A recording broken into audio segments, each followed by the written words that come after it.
Vous parlez de 50% d'engagement citoyen, il y a un autre 50% dans votre rapport, ça c'est l'objectif, l'économie en mouvement, c'est porter à 50% la part des PME innovantes, et c'est avoir 1000 ETI de plus, donc les entreprises de taille intermédiaire, d'ici une dizaine d'années.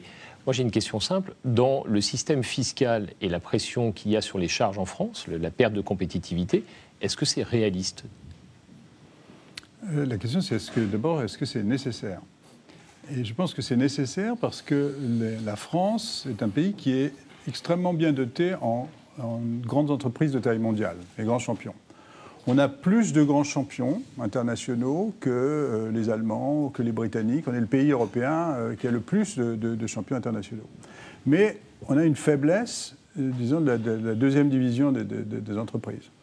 Et alors que l'Allemagne est très forte avec des entreprises intermédiaires, de taille intermédiaire, qui sont des champions chacun dans leur domaine, nous, les rangs sont plus clairsemés.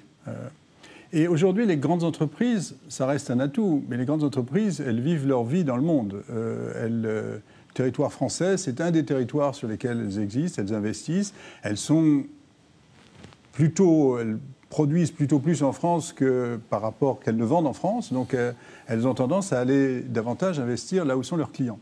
Et ce dont on a besoin, c'est d'avoir une démographie des entreprises. Des entreprises qui naissent, qui se développent.